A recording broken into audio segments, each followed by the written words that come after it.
मुझे लगता है कि मेरे लिए तो सब कुछ काफ़ी नया है, क्योंकि मैंने ज़्यादा थिएटर किया नहीं है एज एन एक्टर।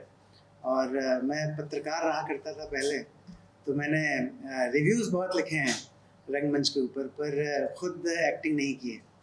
तो मेरे लिए बहुत ही बढ़िया एक्सपीरियंस है, क्योंकि मैं हमेशा से स्पेशली जब से मैं प्रोफेशनल एक्टिंग करने लगा, तो हमेशा से मेरा ये मन करता था कि मैं कोई अच्छा नाटक करूं। तो ईश्वर की दया से संजय झा जी ने मुझे न्योता दिया और बहुत अच्छी स्क्रिप्ट लगी मुझे, तो मैं इसको कर रहा हूँ। तो मेरा तो यानी दिल अभी भरा नहीं, से बिल्कुल दिल अभी भरा नहीं है और ज़िंदगी भर नहीं भरेगा, क्योंकि इसमें एक अलग ही किक है, एक अलग ही मज़ा आता है और मैं उसको थरली इंजॉय कर रहा हूँ। और आज की डेट में ये बहुत ज़्यादा रेलिवेंट प्ले है, क्योंकि बहुत सारी चीज़ें ऐसी हैं जो कि सोशल मीडिया की वजह से ह्यूमन लाइफ में सेक्रीफाइस हो रही हैं। तो उन चीज़ों को बहुत प्यारे ढंग से, बहुत ही ह्यूमरस तरीके से हाईलाइट किया गया है इस शो में। तो लोगों को हंसी भी आएगी, मज़ा भी आएगा और एक बहुत ही बढ़िया मैसेज लेके लोग अपने अपने घर जाएंगे। तो I am very very excited to be a part of this play. Okay, thank you all of you कि आप सब यहाँ पर आए।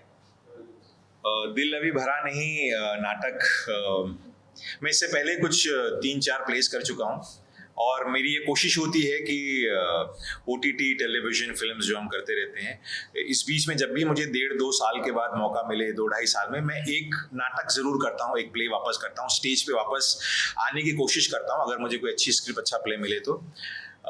उसके बहुत सारे रीजंस हैं, क्योंकि मेरे ख्याल से मुझे ऐसा लगता है कि जब तक आप थिएटर से जुड़े हैं तो आपकी इससे अच्छा रियाज, इससे अच्छा आपकी रिहर्सल या अपने क्राफ्ट को और पास से और अच्छे से जानने का मौका नहीं मिलता है।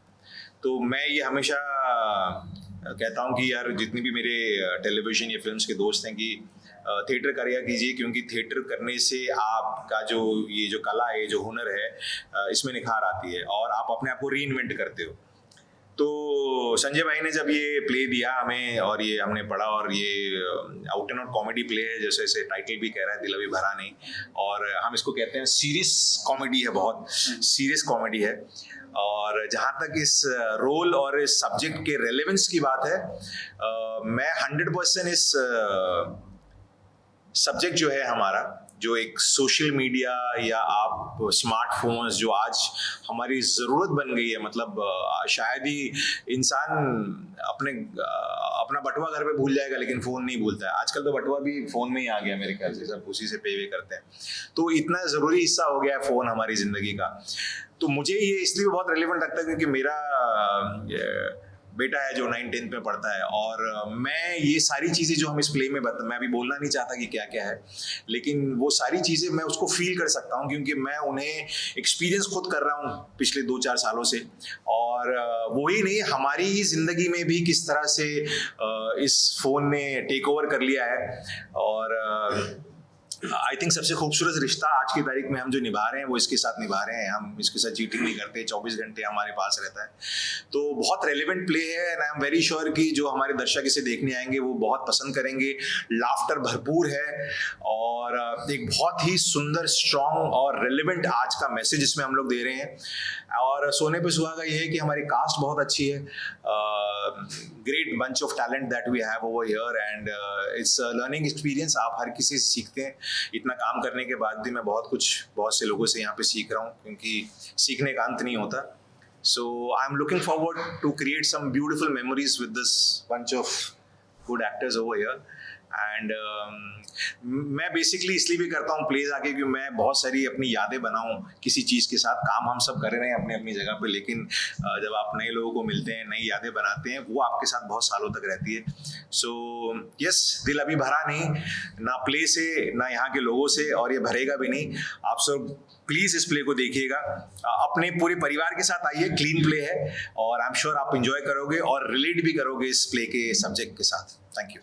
ये हमारे सीनियर है थिएटर में, सबसे ज्यादा सीनियर है थिएटर, यही कमर्शियल थिएटर मैंने बहुत किया हुआ है। आजकल जो हो रहा है कि OTT और फिल्में बड़ी होती जा रही है और थिएटर कहीं छोटा हो गया। तो हमारी ये कोशिश है कि थिएटर को हम जिंदा रखें, और जिंदा रखने का मतलब ये है कि जब जैसे हमारे सीनियर एक्टर्स है, ये लोग अगर जब थिएटर करना शुरू करेंगे तो थिएटर फिर से जिंदा होगा, ऑडियंस थिएटर में वापस आएगी। तो मैं रिक्वेस्ट करना चाहता हूँ हमारे बड़े स्टार्स हैं, जैसे सुपर स्टार्स होते हैं, जैसे शाहरुख जी है, या इन लोग को भी साल में एक आध बार थिएटर कभी कभी कर लेना चाहिए, ताकि वो दौर मतलब कुछ नया लोगों को देखना चाहिए। यू नेवर नो, तेरी बात सुनने के बाद वो कोई प्ले कर ही ले, वो उनको करना चाहिए बस। तो ये हमारी कोशिश है कि हम थिएटर को कैसे जिंदा करें। और रही बात इस प्ले की, तो ये जो मोबाइल है, सोशल मीडिया है, आपके जिंदगी में कैसे सत्यानाश करता है, उस बारे में ये प्ले है हमारा। That's it। और मैं एक और बात कहना चाहूँगा कि बहुत ही ब्रिलियंट राइटिंग है इसके प्ले के राइटर हमारे जो संजय झा हैं उनकी तरफ से। और स्पेशल मेंशन मैं करना चाहूँगा हमारे जो डायरेक्टर हैं Rahul Antani. Rahul himself is a very good actor, बहुत अच्छे एक्टर हैं वो, बहुत ही अच्छे एक्टर हैं।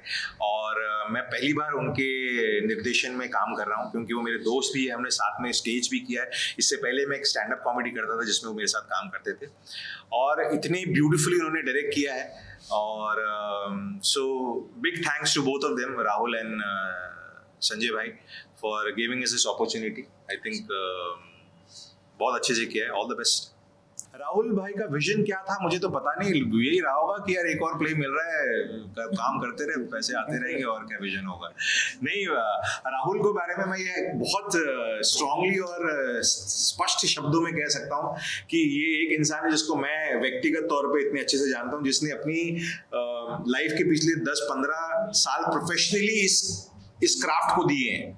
और उससे पहले जब ये कॉलेज में था या स्कूल में था, ये भी मुझे पता है, ये वर्कशॉप चलाता था, तो आराम से अगर आप देखा जाए तो इसने अपने लाइफ के 20 साल डेडिकेटेडली सिर्फ इस क्राफ्ट को दिए, थिएटर को दिए।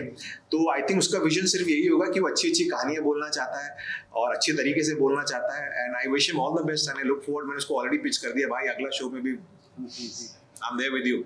और खुद अच्छा राइटर भी है। यस। अच्छा रिएक्शन आना हर एक्टर को अच्छा लगता है, हमें प्रेज किसी अच्छी नहीं लगती। तो ये बात सही है कि यहाँ पे आप थिएटर में जब आप परफॉर्म करते हो तो उसी वक्त तालियां पड़ती हैं या बाद में गालियां पड़ती हैं, तो वो बात है। लेकिन एज एन एक्टर मैं आपको बता सकता हूँ, हमारी अप्रोच कभी ये नहीं होती है कि हम तालियां बजवाने के लिए, या वो हम हमारे क्राफ्ट की तरफ, हमारे कैरेक्टर की तरफ बहुत ऑनेस्टी से परफॉर्म करते हैं। ये होता है कई बार कि कोई कैरेक्टर वर्क करता है, कोई कैरेक्टर वर्क नहीं करता है, लेकिन हम लोग एज एन एक्टर उसको बहुत ऑनेस्टी से वो करते हैं। यस, अगर प्रेज मिल गया उसी वक्त तो बहुत अच्छी बात है, लेकिन ओटीटी फिल्म में भी प्रेज मिलता है तो वो कई सालों तक आपको मिलते रहता है। और थिएटर में ऐसा नहीं है, एक वर्ड ऑफ माउथ स्प्रेड होता है, लोग बोलते हैं कि यार उसने बहुत अच्छा किया है, सानंद ने बहुत अच्छा किया है, या रितेश ने बहुत अच्छा परफॉर्म किया है, या उसने बहुत अच्छा परफॉर्म किया है। तो ये खबरें भी आपके तक पहुंचती है। लेकिन एज एन एक्टर मुझे लगता है आप कुछ और तरीके से तो हम प्रिपेयर नहीं करते हैं, शायद हम पूरी ऑनेस्टी बरतते हैं कैरेक्टर के प्रति। चलता है नहीं चलता है, और हमें समझ में आता है कि यार इस शो में अगर ये नहीं चाहे तो अगले शो में हम उसे चेंज कर ले। ये एक चीज होती है, थिएटर के अंदर एडवांटेज होता है। जब हम लाइव ऑडियंस के सामने एक्टिंग करते हैं तो उस समय जो ऑडियंस का रिस्पांस रहता है, तो उसका जो किक है वो बिल्कुल अलग है। यस, यानी उस किक का मुकाबला किसी दूसरे से किया ही नहीं जा सकता। डबल एनर्जी देता है हाँ, यानी मान लीजिए कोई कैरेक्टर मैंने किया, जैसे अपहरण में सत्यनारायण दुबे का मेरा कैरेक्टर बहुत हिट हुआ, या भाभी जी घर पर में सक्सेना जी बहुत हिट है ना। तो सक्सेना जी के बारे में मैं कहीं भी जाता हूँ तो लोग मुझसे मिलते हैं तो मुझे सक्सेना जी बोलते हैं, दुबे जी बोलते हैं, मेरे साथ फोटो खिंचवाते हैं, मुझे प्यार करते हैं। तो ये जिंदगी भर की एक तरह से जमा पूंजी है मेरी, जो कि हमेशा आखिरी सांस तक मुझे मिलती रहेगी। लेकिन जब मैं प्ले करूँगा, जब नाटक करूँगा, और वहाँ पे जब 1000 लोग देख रहे हैं और जब वो हंसते हैं या वो तालियां बजाते हैं, वो रिस्पॉन्ड करते हैं जिस तरीके से मैंने चाहा था कि वो रिस्पॉन्ड करें, तो फिर वो जो एनर्जी आती है ना, और वो जो खुशी है, वो खुशी अनबिलीवेबल, कमाल, जो हमेशा साथ हमेशा प्रिजर्व रहती है लाइफ लॉन्ग। कि मैंने आज से 4 साल पहले एक नाटक किया था और उसमें ऑडियंस ने इस तरह से रिएक्ट किया था, तो वो मेरे खून में हमेशा रहेगा, मेरी नसों में दौड़ता रहेगा। और यही वो मेमोरीज है जो हम हमेशा अपने साथ रखेंगे। ये जो मेमोरीज हम लेके जाएंगे इसके अंदर, जो हमने स्टेज पे बिताया, जो ऑडियंस हमें मिली, जो हमने आपस में बिताया, एक साथ जो टाइम बिताया, तो वो आई थिंक ग्लैमर हमारे प्ले में भरपूर है। ये है वो आएंगी दूसरी अदाकारा भी। बेसिकली क्या है कि आर्ट फॉर्म जो है ना, आर्ट फॉर्म उसका नजरिया बदल चुका है। पहले हम लोग थिएटर को एक आर्ट फॉर्म समझते थे। थिएटर एक अपना वक्त मांगता है, डेडिकेशन मांगता है। जो आज के लोग जो आते हैं, नए एक्टर्स आते हैं, उनको क्या शॉर्टकट में सब कुछ चाहिए। वो ये देखते यहाँ मेरा पैसा ज़्यादा है, यहाँ मेरा रोल अच्छा, वहाँ भाग ले। लेकिन वो नहीं ये सोचेगा कि मैं 1 साल अगर थिएटर में मेहनत करूँगा, भले मेरा रोल छोटा हो, लेकिन मैं अगर मेहनत करूँगा तो मुझे वो आगे के 10 साल कितने अच्छे देगा। हम क्या करते हैं, टीवी शो मिल गया, ये पर डे इतना दे रहा है, वहाँ भागो। थिएटर भूल रहे, क्यों? क्योंकि यहाँ पे मेहनत ज़्यादा है, ये आर्ट फॉर्म मेहनत मांगता है, वो आपको पॉलिश करता है। I feel like any other form of art, सारे आर्ट इवॉल्व हुए over the period of time. आपने बोला जब हमारा थिएटर शुरू हुआ, जब से हम ये एक नौटंकी जैसे एक थिएटर होते थे, और उस वक्त तो क्रांतिकारी एक दूसरे को जागृत करने के लिए इसलिए नाटक भी करते थे, और लोगों के अंदर देशभक्ति की भावना जगाने के लिए या कुछ रिलीजियस चीज़ों के लिए हम लोग करते थे। तो थिएटर भी वहाँ से इवॉल्व होकर आज यहाँ तक आया है, और आप इस चीज़ को निगेट नहीं कर सकते कि एंड ऑफ द डे आज का जो थिएटर है उसमें कमर्शियल एलिमेंट भी होता है। Somebody is putting in a money, एक इंडस्ट्री है, तो उसमें पैसा जा रहा है, पैसा आएगा, पैसा लगाने वाला कमाएगा तो ही इंडस्ट्री फ्लरिश होगी। तो उसको, उस इंडस्ट्री को और बड़ा करने के लिए और जिंदा रखने के लिए थिएटर भी इवॉल्व होते होते यहाँ पर आया, जिसमें ग्लैमर भी है, ये भी है, और हर तरह का थिएटर होता है।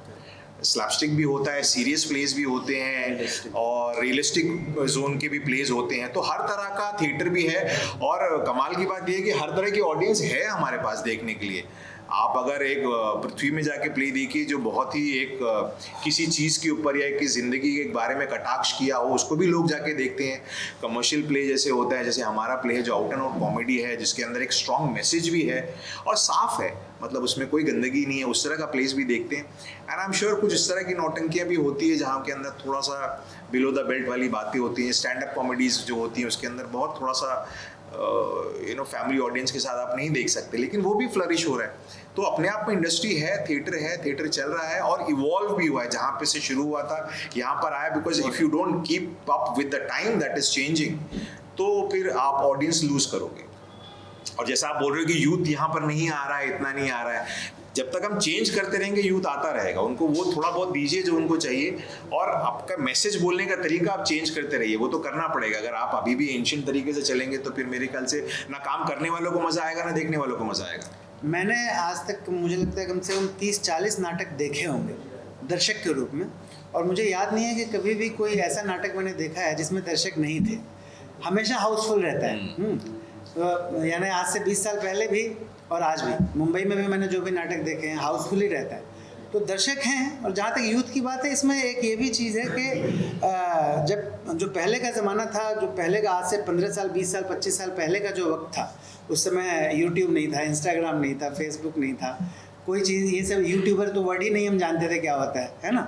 तो सारी चीज़ें वक्त के साथ कल्चरली बहुत सारी चीज़ें बदलती हैं, तो वो बदल रही हैं, लेकिन फिर भी थिएटर को कोई कंपटीशन कभी हो ही नहीं सकता, और लोग इससे जुड़ते रहेंगे, आते रहेंगे। और इसकी वजह सिंपल है कि जो मज़ा इसमें है, आप अपने घर में, अपने फ्लैट में कोई यूट्यूब वीडियो बनाते हो और उस पर व्यूज़ मिलते हैं और आपको पैसे आते हैं यूट्यूब से, वो एक अलग चीज़ है, वो एक अलग बात है, एक अलग दुनिया है। लेकिन जो थिएटर है, जहाँ पे हम नाटक कर रहे हैं, जहाँ पे हम लाइव परफॉर्म कर रहे हैं, उसका एक अलग ही मज़ा है और उसका कोई कंपटीशन नहीं है। तो इसलिए हमेशा लोग इसमें आते रहेंगे और ये कभी भी ख़त्म नहीं होने वाला है। We are opening this play on 16th of this month, September, मतलब आज से 3 दिन बाद, सैटरडे के दिन 16 सितंबर को सेंट एंड्रूज में शाम को 7:30 बजे। और अपना टिकट जल्दी खरीदिए क्योंकि पैक हो रहा है हाउस। दिल अभी भरा नहीं। दिल अभी भरा नहीं। थिएटर, मैं सिर्फ इतना कहना चाहूँगा कि कोई भी आर्ट, ऑफ कोर्स आर्ट ही होता है, any form of art is a blessing from the creator himself.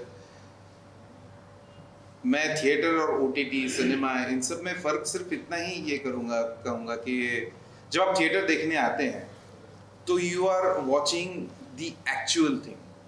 यहाँ पर कुछ भी मेडअप नहीं होता। जैसे थिएटर में, जैसे आप कोई फिल्म देखने जाते हैं या OTT देखते हैं, तो समवेयर ऑडियंसेस फील कि ये जो है वो शूट किया हुआ है, दैट इज़ नॉट रियल। जैसे ब्लड निकलता है या आंसू निकलते हैं, तो somewhere there is a doubt in the audience's mind कि क्या ये रियल है। मगर थिएटर में रियल ना होने की कोई गुंजाइश नहीं है। जो स्टोरी है, जो किरदार है, अगर आप वो सच्ची जी नहीं सकते तो आप ऑडियंस के दिल को कभी छू नहीं सकेंगे। And theatre does not have a retake. That's the biggest challenge. 3 घंटे की स्टोरी होती है, 3 घंटे ऑडियंसेस को पकड़ कर रखना, अपने अपने किरदार में रहना without a mistake.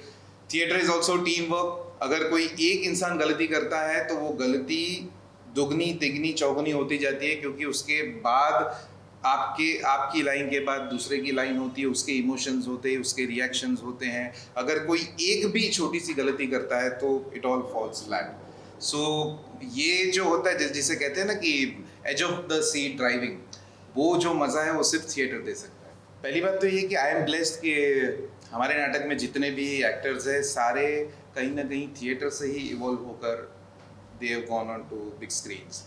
So we were blessed when Sanjay ji ने ये स्टोरी सोची, हम मिले, हमने बहुत बेहतरीन स्टोरी लगी मुझे। इट नीडेड ये जो स्टोरी है it needed good performers, and we were blessed that we got stars who were performers. We just didn't get stars के भाई, कभी कभी ये होता है कि स्टार्स तो ले आए मगर उनको थिएटर फॉर्म नहीं पता होता है। बट जैसे कि नेहा जी, शी इज मतलब आप लोग मतलब मैं ज़्यादा कुछ इन लोगों के बारे में बोलना नहीं चाहूँगा। नेहा जी है, सानंद भाई है, वकार भाई है, रितेश, आरजू, everybody has worked so dedicatedly. मतलब जिससे कहते हैं कि मुझे एक पल के लिए भी ऐसा नहीं लगा कि I am not working with theatre people, एक पल के लिए भी ऐसा नहीं लगा। एंड दे आर उन्होंने भी थिएटर के लिए मतलब नॉर्मली जैसे हम शूट करते हैं वो लोग, they are in you know high profile leisure. यहाँ पर you need to sweat a lot, you need to pump in your energies, but इन सभी ने वो किया जो थिएटर को जो एनर्जी लगती है वो दी, and that's the result. About the theatre journey, सबसे पहले तो रंगमंच और टेक्निकल वर्ल्ड, जैसे हम टेलीविज़न मीडिया, फिल्म्स, इन सारों में थोड़ा थोड़ा अंतर है, वो सब जानते हैं। सभी गुणीजन है, कौन क्या कर रहा है क्या नहीं, हर एक की अपनी एक स्ट्रगल होती है। मैं ना टेलीविज़न के लिए कुछ बिल्कुल खट्टा बोल सकती हूँ, ना फिल्म्स के लिए, ना मंच के लिए, क्योंकि हर जगह से आप लोगों ने इतना प्यार दिया है, इतना अभ्यास करने के बाद इतनी मुझे सफलता दी है कि लगता है कि सारी ऑडियंसेस और माता पिता और फैमिली मेम्बर्स सबको अगर इमोशन समझ आ जाते हैं तो हम सब एक है। जैसे कहते हैं ना कि गॉड और लाइक सूर्य भगवान की सारी किरणें जो है वो हम सब में मिली हुई है। We all are Brahm, we all are you know Om शक्ति।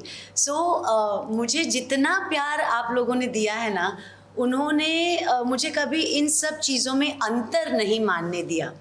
पर जैसे हर इंसान का ढांचा अलग होता है, आत्मा एक होती है, वैसे ही हर परफॉर्मर के लिए मीडियम्स चाहे अलग अलग हो सकते हैं, उसके इमोशंस एक होते हैं। तो थिएटर, फिल्म्स और टेलीविज़न में अंतर इतना है कि हम थिएटर में ऐसे रह के ही काम कर सकते हैं, जितना नेचुरल, जितना रियलिस्टिक और जितना पारदर्शक, जैसे आप हैं, हम हैं, वही मंच पे कहानी है। तो उस कहानी में गुजराती मंच से मुझे बहुत सारी शिक्षा मिली, बहुत अच्छे अच्छे लोगों के साथ मंच शेयर करने को मिला।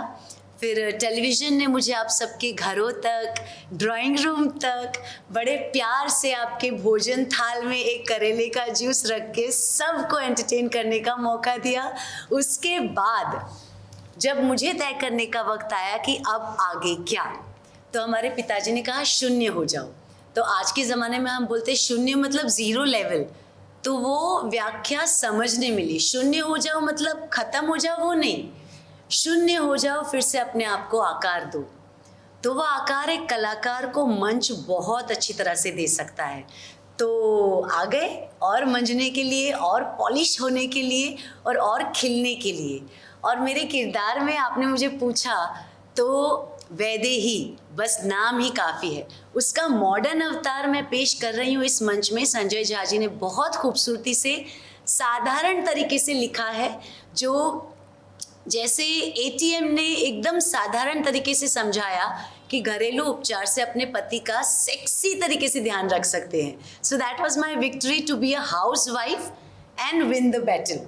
यहाँ पे मेरी विक्ट्री है to be a modern Vaidehi and win the social media battle, because उसकी एक विचारधारा है जो अलग है सोशल मीडिया के लिए, जिस गति से हम लोग मीडिया में आगे बढ़ रहे हैं विद द डिजिटल वर्ल्ड, उस गति में एक धर्म पत्नी अपने पति को कैसे बचा के रखती है, और जब वो फिसल जाता है, उसका जो रंपस है, उसका जो नाटक है, उसका जो जर्नी है वैदेही का, और वो कैसे अपने आप को इस सांचे में ढालती है, वो कहानी है जिसमें बाहर से कोई लोग आके पति को लुभा के जाए या ना जाए, डिजिटल वर्ल्ड में एक पति पत्नी के बीच में कैसी धमाल हो जाए। वो अगर कॉमेडी वे में देखने आना है तो आप प्लीज़, आपका दिल भी नहीं भरेगा हमको देखते हुए, वैसे मेरा दिल भरता नहीं है आप लोगों से इंटरेक्शन करते हुए। ठीक उसी तरह लाइव फॉर्म में मैं 12 साल के बाद, टेलीविज़न ने बहुत व्यस्त रखा, बीच में कोरोना के बाद गुजराती फिल्म्स किए, तो अब अगर बड़े पैमाने पे मुझे पदार्पण करने का मौका मिला है, तो मंच ने जब इतना अच्छा उत्तरदायित्व दिया है तो पूरी निष्ठा के साथ निभाऊंगी। आप सब ढेर सारा प्यार मुझे फिर से दे, और हम इस कला के बागीचे को we can make like we can pluck few good emotions and make a bunch out of it and have a great success, और सबके दिल खुशियों से भर देंगे, वो मेरा वादा है। ओके, नहीं, ये एक रियल वर्ल्ड और एक वर्चुअल वर्ल्ड के बारे में है। तो उस बीच में ये स्त्री कैसे अपने अस्तित्व को टिका के रखती है, वो बहुत कॉमेडी तरीके से बताया गया। हाँ, हाँ, मैच हो रहा है। तो मतलब आज के टाइम में गर्लफ्रेंड हो विथ मंगलसूत्र अर्धांगिनी हो या विदाउट मंगलसूत्र अर्धांगिनी हो, अर्धांगिनी अपने बॉयफ्रेंड का ध्यान रखना ही चाहती है, पति का ध्यान रखना ही चाहती है। अगर वो फिसले, कहीं झटके मारे, तो फिर भाई लोग कैसे कैसे रूप देखने मिलेंगे, उसको देखने के लिए आपको प्ले देखने आना पड़ेगा, और आप सब आओगे, वो मुझे प्रॉमिस करो। Thank you, thank you, thank you. एक हाउसवाइफ के जैसे कहते हैं ना कि दुर्गा से लेकर काली तक के सारे अवतार इस प्ले में इनके देखने को मिल जाएंगे। हाँ, मतलब सिंपल से लेके सेक्सी हो so like that। आप क्या कहना चाहोगे अपनी किरदार के बारे में? चलो तो बस ये चोंच मारने आ जाती है। मेरा किरदार है छोटा पैक बड़ा धमाका। मतलब मैं एंड तक नहीं हूँ, बट हाँ, जो कहानी का जो ट्विस्ट है वो कैरेक्टर मेरा है।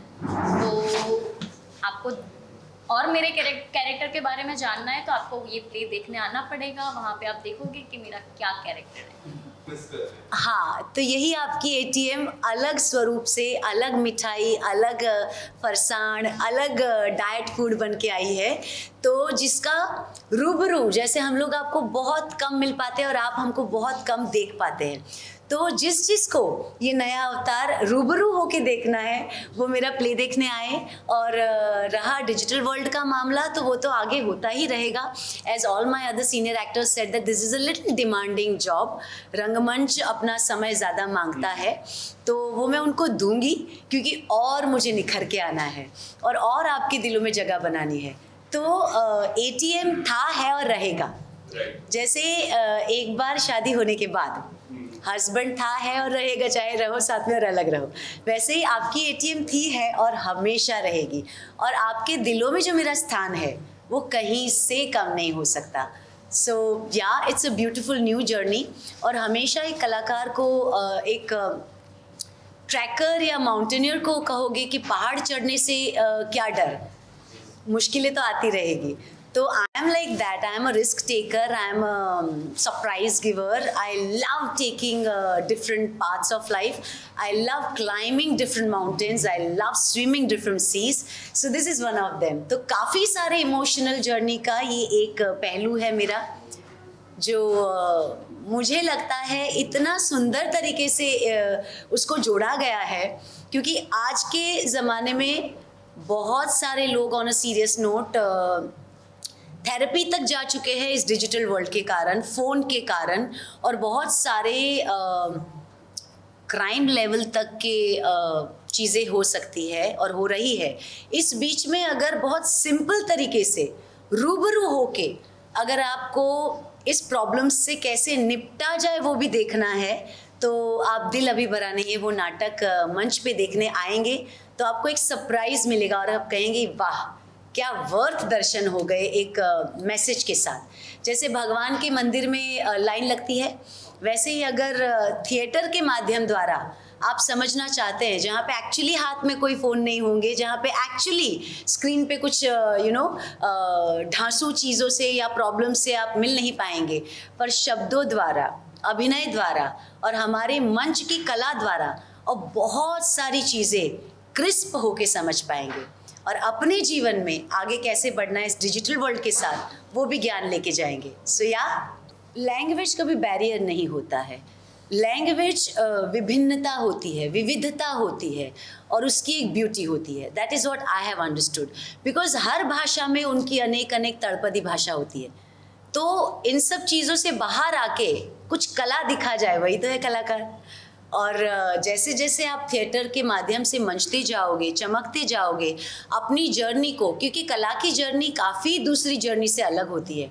उसमें बहुत सारे इमोशन की रोलर कोस्टर राइड होती है, नुकसान भी होता है, फ़ायदा भी होता है, पर गारंटी है कि इंसानों के दिल में जगह ज़रूर बना पाओगे। तो ये कलाकार अलग अपनी ज़िंदगी जीता है, उसमें भाषाओं की विविधता ज़रूर हो सकती है, उसके बैरियर नहीं हो सकते, क्योंकि अगर सब सेम हो जाएगा तो हमारे कितने अलग अलग जो कैरेक्टर्स होते हैं वो मर जाएंगे।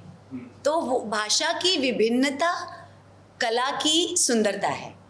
अभी आपको ये ज़्यादा शायद इसलिए लग रहा है क्योंकि एक वक्त दौर ऐसा आया था जब 2 साल theatres were shut down because of Covid, and even post Covid अभी तक थिएटर जो है वो वापस उतनी ही तेज़ी से अपने कदमों पर दौड़ नहीं पा रहा है। अब उस दरमियान हुआ ये था कि जब थिएटर बंद था तो कलाकार का घर होता है, उसका भी पेट होता है। तो जो गुजराती कलाकार थे, they started exploring more things and that is why this shift. And now अचानक ये जो बूम आ रहा है गुजराती कलाकारों का, हालांकि पहले वो लोग गुजराती रंगमंच में इतने व्यस्त होते थे कि उनको ज़्यादा एक्सप्लोर करने का मौका नहीं मिला। बहुत अच्छा प्ले है हमारा दिल अभी भरा नहीं। संजय सर है जो इन्होंने स्क्रिप्ट बहुत अच्छी लिखी है और मुझे अपना रोल प्ले करने में बहुत मज़ा आ रहा है। और हमारे राहुल सर है जो हमारे डायरेक्टर है प्ले के, उन्होंने बहुत अच्छे से हमको सिखाया है कि और क्या हम अपने कैरेक्टर में इम्प्रोवाइजेशन कर सकते हैं। सो गाइस, आपको अगर ये प्ले देखना है तो जल्दी से बुक कीजिए टिकट। 16 सितंबर को हमारा प्ले होने वाला है, शाम को 7:30 बजे सेंट एंड्रूज ऑडिटोरियम में। अगर आप अपनी एटीएम को गूगल पे बंदा देखना चाहते हैं तो ज़रूर से टिकट बुक करवाइए। For sure. And don't miss this opportunity. Book my show पर जाइए और जल्द से जल्द अपनी टिकट्स बुक करवाइए। और इतना ही कहूँगी कि बहुत अच्छा नाटक है, मतलब इतने बड़े ऑनगोइंग सब्जेक्ट को मंच पे संजोना भी और उसके लिए लोगों को समझ आए वैसा प्रेजेंटेशन लिखना भी, ये भी एक कला है। सो आशीर्वाद दीजिए, सहायता कीजिए। वंदे मातरम। जैसे मैंने यही कहा ना कि एक अच्छी स्क्रिप्ट को अच्छे किरदार निभाने के लिए अच्छे आर्टिस्टों की ज़रूरत होती है। And the best thing that we have, मतलब हमारे लिए सबसे बड़े असेट्स है हमारे कलाकार। हमें जो कलाकार चाहिए थे वही कलाकार हमें मिले एंड वी वर ब्लेस्ड के जैसे नेहा जी ने स्क्रिप्ट पढ़ी तो she was very excited to do the project. Waqar भाई, सानन भाई, सभी को अपने अपने किरदार और अपने अपने किरदार में रहकर, जिसे कहते हैं ना कि when there is a clash of titans, तो वो क्लैश ऑफ टाइटन्स को संभाल पाना भी एक बहुत, लेकिन यहाँ पर there was no clash, there was everybody supported each other के जिसका जो किरदार है, जिसका जो नाटक में जिसका जो रोल है उसे इतना बखूबी इन लोगों ने निभाया है जिसे देखते ही बनता है। कभी कभी मैं खुद जब प्रेक्षक बनकर प्ले देखता हूँ तब मैं खुद ही इतना एंजॉय करता हूँ एंड हम सबको एक प्राउड फीलिंग है कि हम अगर इतना एंजॉय कर रहे हैं तो ऑब्वियसली लोग कितना एंजॉय करेंगे। एक सुंदर बात ये बताऊं कि वकार शेख जी, सानन जी, रितेश जी, सब लोगों ने टीवी में भी अपना बढ़िया मुकाम बना लिया है। उसके बाद भी अगर मंच पे जब हम एकदम शाइन कर रहे हैं तो ये जो कहा जा रहा है ना कि मंच थोड़ा भूला जा रहा है, वैसा नहीं है। मंच एक इतनी सुंदर जगह है जहाँ पे कोई भी कलाकार आने के लिए तरसता रहता है। तो शाहरुख सर की भी बात करें, उन्होंने तो मंच घिस घिस के टीवी पे आके फिर स्टारडम दिखाई है। तो मैं भी शायद इन्हीं सब, कबीर द्विवेदी साहब, नाना पाटेकर साहब, अब जिनको भी मेरा, नासिर साहब, अमित साहब, जिनको भी मेरा इंस्पिरेशन समझ ले, उन सब ने ये जर्नी क्रॉस कर लिया और मैं उनके पद पे, उनके पथ पे, अग्निपथ पे चल रही हूँ। सो बहुत बहुत आशीर्वाद जनता का मुझे चाहिए और हमेशा देते रहना। और आपके माध्यम से हम उन सभी लोगों को भी आमंत्रित करेंगे कि प्लीज आप सभी भी आइए, हमारा शो देखिए, हमें आशीर्वाद दीजिए।